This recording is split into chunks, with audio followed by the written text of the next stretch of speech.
Selamat datang di Rendra Story Horror, tempat di mana kisah-kisah misteri dan ketakutan berkumpul dalam bayangan gelap. Persiapkan diri kalian untuk memasuki alam gaib yang penuh dengan rahasia gelap dan misteri yang menggetarkan. Ranjang kosong. Pada sore menjelang malam, tepatnya saat adzan berkumandang, aku mengalami kecelakaan sepeda motor di sebuah jalan raya yang memang ramai. Motorku rusak berat. Aku mengalami patah tulang di kaki kiri karena menghantam bahu jalan dengan keras. Sebelum kecelakaan, aku memang melaju dengan kecepatan tinggi. Karena hilang konsentrasi, aku hampir menabrak seseorang penyeberang jalan. Tapi aku hilang kendali dengan motor yang masih melaju dengan kecepatan tinggi sampai akhirnya menabrak pembatas jalan dan membuatku terpental.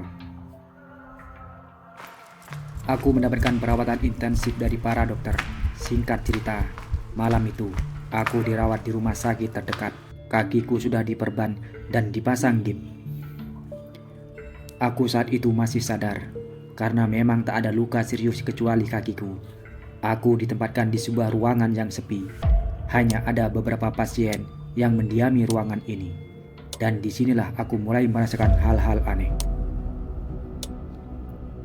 Bagas, Bapak sama Ibu pulang dulu ya. Nanti pagi-pagi kita balik ke sini lagi kok, ucap ayahku. Aku yang masih berbaring mengangguk dan mengiyakan ucapannya. Aku gak lama-lama kan di sini? Tanyaku. Enggak akan lama kok, jawab ayah yang kemudian berjalan meninggalkanku. Aku menempati ranjang di ujung kiri ruangan, tapi di sampingku masih ada satu ranjang lagi yang kosong, yang merupakan ranjang paling dekat dengan dinding. Ranjangku dan ranjang kosong itu dibatasi oleh sebuah tirai yang dapat dibuka apabila digeser. Sementara pasien lainnya berada di seberang ranjangku. Jadi, singkatnya, aku sendirian berada di barisan ini. Aku memutuskan untuk istirahat malam ini karena memang sudah lelah rasanya. Aku coba pejamkan mata dan berusaha tertidur. Tapi aku tidak bisa langsung tidur. Aku raih ponselku yang diletakkan ayahku di meja. Aku juga mengambil botol minum sambil menunggu kantuk datang. Tanganku bergerak berselancar di dunia maya.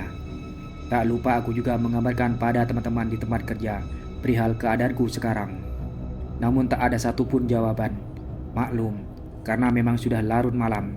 Saat sedang asik main ponsel, aku mendengar suara gerakan seseorang dari arah samping. Ya, dari arah ranjang kosong itu. Karena pada saat aku datang, aku lihat ranjang itu memang kosong. Dan apabila ada anggota keluarga pasien lain yang tidur di sana, seharusnya aku mendengar suara tirai dibuka. Aku berusaha mengabaikan mungkin suara itu dari arah lain. Aku salah dengar, walau sebenarnya aku sedikit takut juga. Setelah beberapa saat bermain ponsel, aku menaruh kembali ponselku dan hendak tidur. Saat sedang memejamkan mata, tiba-tiba terdengar suara jelas dari arah ranjang kosong tadi. Suara perempuan. Mas, kakinya kenapa? Tanya suara itu. Aku kembali membuka mata, pelan-pelan menoleh ke arah samping. Perasaanku campur aduk, jantungku berdebar keras. Entah apa yang ada di balik tirai pembatas itu. Bagaimana bisa ada orang yang berbicara di sana, menyapa aku pula. Aku memberanikan diri, lantas aku balik bertanya. Ada orang? Ada, jawab suara itu. Karena penasaran, segera aku menarik tirai hingga terbuka dan aku melihat ranjang kosong itu sekarang sudah ditempati oleh seorang pasien wanita. Umurnya sekitar 25 tahun. Lengkap dengan baju pasien dan juga selang infus. Dia menatapku sambil tersenyum. Aku semakin bingung karena sejak tadi tak ada orang yang datang, apalagi menempati ranjang itu. Loh Mbak, kapan datangnya? Tanyaku bingung. Saya udah 2 hari di sini Mas. Wanita itu menjawab dengan nada bingung juga. Ah, tadi saya datang masih kosong kok, balasku. Masnya aja yang salah lihat. Dari tadi saya di sini. Masnya datang loh. Gimana sih? Ucapnya. Kok aneh ya? Gumamku. Mas emang lagi kurang fokus mungkin, ucapnya lagi. Ngomong-ngomong, Kakinya kenapa? Tanyanya. Kecelakaan. Mbak jatuh dari motor, jawabku. Setelah berbincang beberapa saat, perempuan itu pun akhirnya diam juga.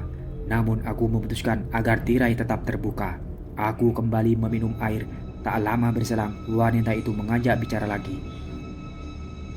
Mas, mau tahu nggak? Tanyanya. Aku pun bingung apa maksudnya. Tapi akhirnya dia melanjutkan ucapannya. Di sini serem loh. Saya takut di sini sendiri. Ada hantu perempuan yang suka jalan-jalan di ruangan ini, katanya menceritakan kepadaku. Masa sih mbak? Jawabku tak percaya. Iya mas. Kalau malam saya sering lihat bayangan perempuan jalan ke sana kemari sambil menangis. Serem deh. Makanya saya tenang karena akhirnya saya nggak sendiri lagi di barisan ini, tuturnya menjelaskan. Mendengar itu, bulu kuduku langsung berdiri. Entah dia mau menakut-nakuti atau memang betul-betul ada. Tapi aku anggap wanita itu sedang halusinasi saja. Semoga tak ada hal-hal seperti itu di sini. Setelah beberapa menit mengobrol, kami pun sepakat untuk segera tidur.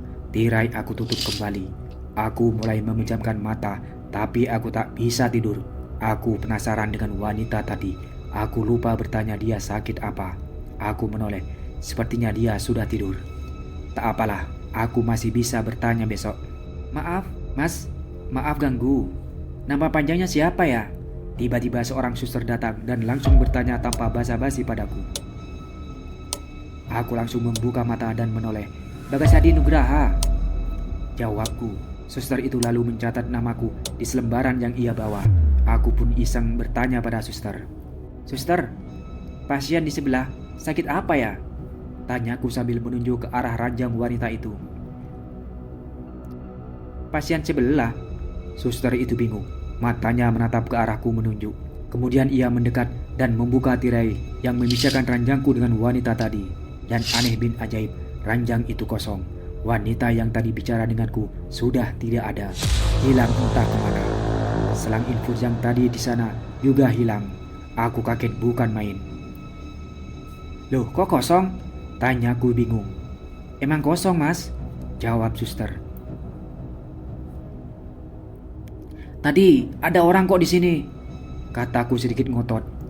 Enggak mas, enggak ada siapa-siapa. Suster itu lalu pergi begitu saja, meninggalkanku yang masih diselimuti rasa bingung sekaligus takut. Aku merinding dan tanpa pikir panjang, aku langsung menutup mata, berharap bisa cepat-cepat tertidur, lalu bangun keesokan paginya. Tapi ternyata tak semudah itu. Aku mendengar suara perempuan menangis. Suara itu terdengar dari arah ranjang tadi. Aku menutup telingaku dengan selimut. Tapi ternyata tak semudah itu. Aku mendengar suara perempuan menangis. Suara itu terdengar dari arah ranjang tadi. Wanita itu menangis dengan suara yang menyeramkan. Dan entah apa yang merasukiku, seolah-olah perhatianku tertarik kepada sosok yang sedang menangis itu. Rasanya aku ingin sekali membuka mata dan menoleh ke arah wanita itu. Akan tetapi aku ketakutan. Aku menahan keinginan itu, tapi tidak bisa. Aku pikir aku harus melihat dan memastikan tak ada apa-apa di sana. Dengan begitu, aku akan bisa tidur dengan tenang. Aku menarik nafas panjang, membuka mata, menoleh ke sumber suara tangisan itu, dan ternyata keputusanku ini menjadi keputusan paling bodoh yang aku ambil. Aku melihat dengan jelas perempuan tadi sedang duduk di atas ranjangnya dengan posisi membelakangiku. Rambutnya berantakan, tak karuan, bajunya lusuh dan kotor. Tatapanku terpaku pada sosok itu. Aku tak bisa berkata apa-apa, bahkan berdoa pun tidak bisa. Sosok itu masih menangis. Tak lama kemudian, sosok perempuan itu memutar kepalanya. Ya, kepalanya berputar 360 derajat menghadapku. Wajahnya sangat menyeramkan, putih pucat dan mulutnya robek sangat lebar hingga mencapai telinga. Matanya putih semua. Sosok itu tersenyum ke arahku dengan posisi kepala berputar seperti itu. Lalu terdengar suara keluar dari mulutnya dan berkata,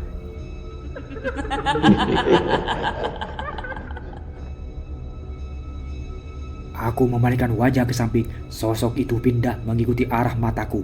Aku memalingkan wajah ke depan. Dia menggantung di langit-langit. Kemanapun aku menoleh, dia selalu mengikuti. Aku coba memejamkan mata, namun wajah menyeramkan sosok itu malah terbayang semakin jelas. Tertawa terbahak dengan darah yang keluar dari mulutnya. Seketika itu, aku tak tahan lagi. Aku pingsan saat itu juga.